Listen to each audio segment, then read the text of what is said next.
Yeah, I know what you're thinking. Is she wearing the same thing she wore in the Syndapsis unboxing video?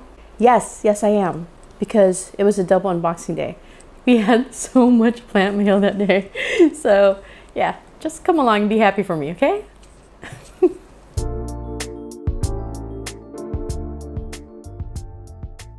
Hi everyone, it's Melissa, your plantita abogada here at Tasteful Nodes, coming to you today with another unboxing video. For today's unboxing video, I'm actually going to share with you my new favorite obsession. So I don't know where I'm gonna go with this obsession. Really pretty to look at, but I can't see myself being a breeder for these. But if I'm a collector, I could see my bank account crying. So I don't know. I'm trying to figure it out myself, but let me show you what these are. And I think you might understand. Before I get started, let me go ahead and go run through my 3 disclaimers really quick. 1, KKB tayo, kanya-kanyang bayad. For Westerner friends, that means we each pay our own way. I'm gonna show you some really cool plants. I'm really excited to share these with you, but I don't want anyone spending their rent money because I can't be held liable for this, okay? Number 2, I'm not an expert in aloes. Clearly, I just started, but any factual information that I do share with you, I'll be sure to put the source at the bottom of the screen just so that you could check it out. Number 3, find the people in your area who do know about these plants. These are the people I would go to find out where to find them in your area, find out how much pricing regularly goes for, and how to care for them. We want your plants to flourish, and I mean, I want more planty friends in this general area too.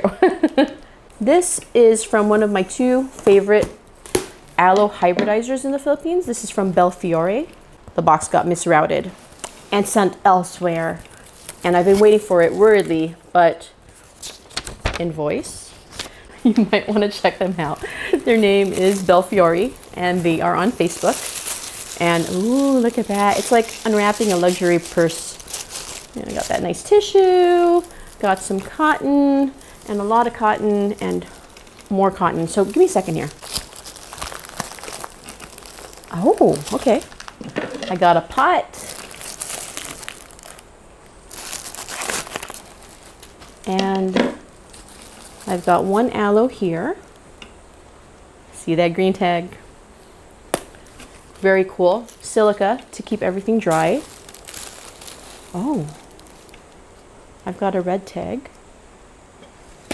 Yeah. I have a white tag, another green tag, and another white tag. So I've got 1, 2, 3, 4 aloes in here. Another silica tab, and a pot for one of these guys. I'm assuming the red tag guy.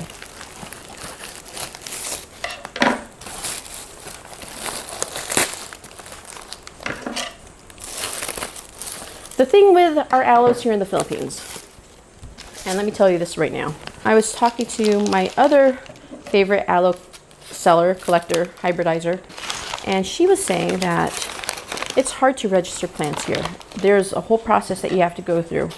And it's kind of hard to go register these kinds of aloes because how do you account for a plant that you received as a hybrid whose parentage you don't know? And even if you do know, how do you do the accounting for everybody in its parentage? Hard, difficult. Ooh, pretty. So definitely a pot. Thank you, Belfiore. Let's go ahead and open this. So the reason I was pointing out colors, right? Here we go. Different color tags is that, oh, we got a silica gel right here. Let's put that away. Is that different price points and also, I want to say different levels of difficulty in reaching these kind of hybrids. So different levels of breeding, I guess.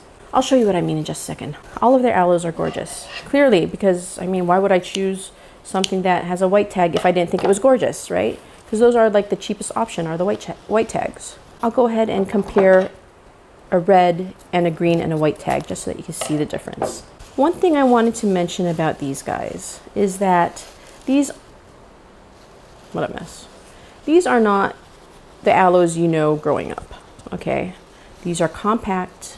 These are collector friendly because of their size, but they're also incredibly colorful or hairy or toothy or spiky or whatever they call it. I mean, it's amazing what they've done to change, you know, the aloe veras that we've used for our burns, our sunburns when we were young, to these guys. And that is done, like I mentioned earlier, through very, very careful breeding. So they choose characteristics that they like from mother plants, and they cross them with characteristics from other mother plants. The thing is, though, with these kinds of plants, you know, you can't just say, oh, I hybridized it, I pollinated it, and that's it, it's done. It's gonna come out the way I want. First of all, I heard that once you hybridize, that it takes maybe up to 2 years for a seed to grow. And then after that, if you've taken anatomy in high school, then you know that even between siblings, genetic qualities come out differently, right? Well, same thing for aloes. Just because you hybridized it for qualities that you like doesn't mean that it's going to show those exact same qualities. I mean, wishful thinking, right? But it's not necessarily going to happen. And wow, what a stunner. Look at this. So this is a red tag, and check that out. Look at how compact it is, and look at all those teeth. And I mean, even the undersides of the plant is pretty toothy also. And that guy is going to sit in this really nice, ooh, I think that's a baby coming out. It's going to sit down in this really nice pot right here. Yes, so that's that guy. Okay, tissue gone. Let's open this one, the green tag.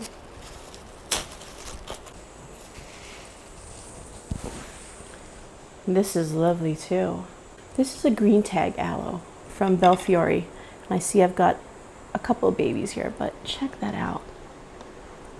When we're going to compare it between the two, the red tag and the green tag, the teeth on this are more compact. The teeth are jagged on top of that. Same thing here. Teeth are jagged, but they're not as compact. You don't have the lines that are available in the middle of the red tag here in this one. Do you see? Yeah, no lines, but it's just as toothy and hairy. And it's really pretty. The colors are almost similar. I've got a green, white, and pink on this one, whereas this one is more of a pink and green on that side. Really, really pretty. I'm gonna go put this green tag back because it's important for me to keep track of who's a green tag, red tag, you know.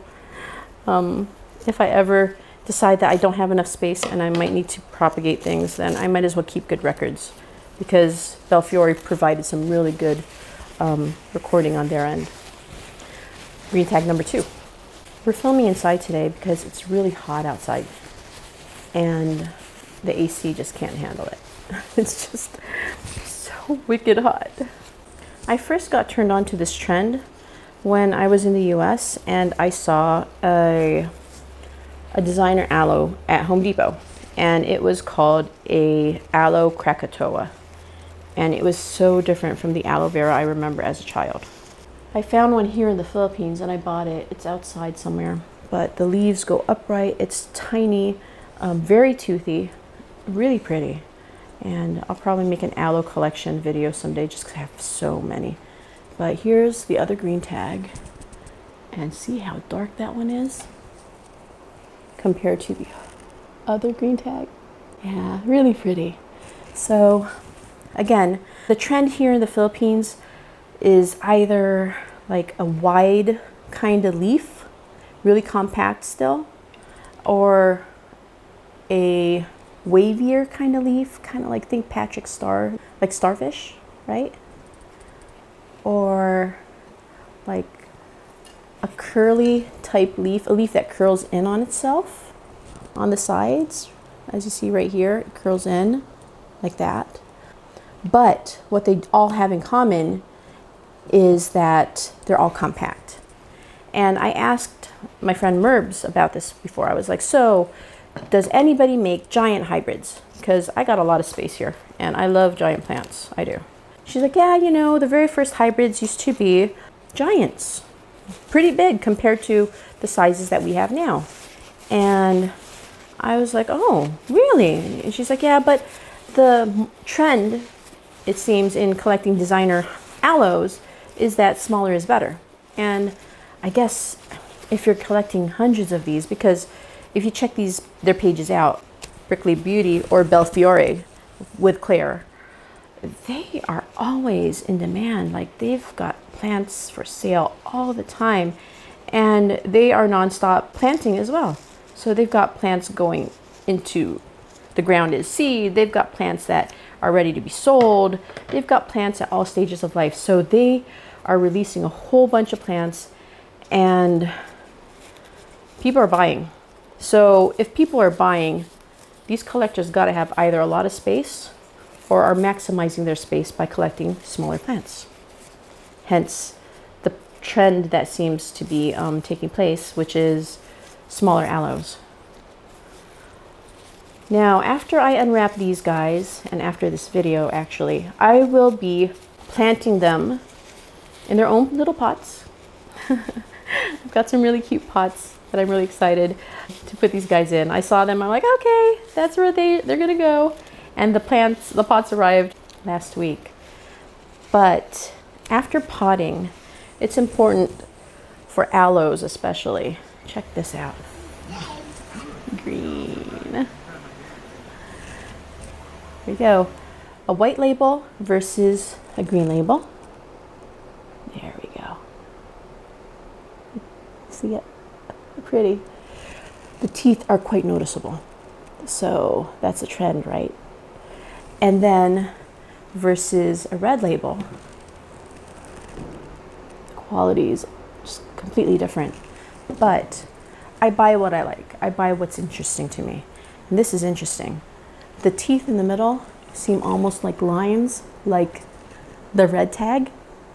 So yeah, even though they may be tiny, it's an interesting characteristic to it. I like it. Sorry, it's super hot. I know my hair is flipping like in different directions for this video. Anyway, as I was saying, after repotting, I'm gonna have to quarantine these guys, and they're gonna have to quarantine here on my porch where I don't have any plants. The other side of my filming area, actually. My porch is quite huge. And there's a reason for that. So Claire and Merbs have both talked about this, even on their Facebook pages.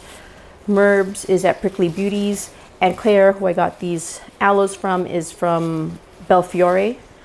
But they've both discussed about how important it is to quarantine your aloes when they first arrive. And this is regardless of who you buy it from, whether it's from them or from another seller, whatever. The reason behind that is because entire collections have been wiped out by spider mites. Apparently spider mites are a horrible, horrible pest when it comes to aloes. So when people bring in collections or new plants and they don't quarantine anything, they just put them with the rest of the plants, and God forbid they're aloes.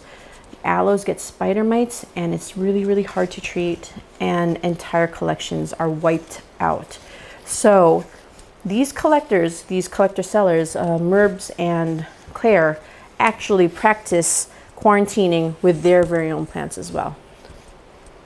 Pretty. I hope you grow up toothier and prettier. But check this guy out. Yay. Very nice. And here again, another red tag. Another green tag, sorry, for comparison, right? But this guy's still young. I have a feeling he's gonna grow fuller out. It'll be really interesting. And here's the red tag for comparison. Difference in teeth, in other qualities, even underneath is quite different, but still just as gorgeous. And that's how I buy. I buy based on what I like, not based on what's fashionable at the time or what's expensive, because it's foolish to be just throwing money at something that you don't like. Because they're hard to register, not all of them have names. I mean, Merbs has been naming some of hers. I know Claire has a aloe that I absolutely adore. I think it's Caramel Delight or something. Oh my gosh, it's brown. Amazing. Chef's kiss. But a lot of the aloes don't have names because of that. For plants like Belfiore or for Prickly Beauty, they have different tags that kind of give you an idea of how hard or what level of desirability it is for collectors. And of course, along with that comes a price tag, but it's actually quite reasonable considering the quality that you see on the table. And that's it. This is my aloe unboxing. If you guys enjoyed today's episode, don't forget to give this video a like, subscribe to my channel, click that notification bell so that you get notified of future content. If the once a week videos are not good enough for you, check me out on Facebook. I'm there as Tasteful Nodes as well.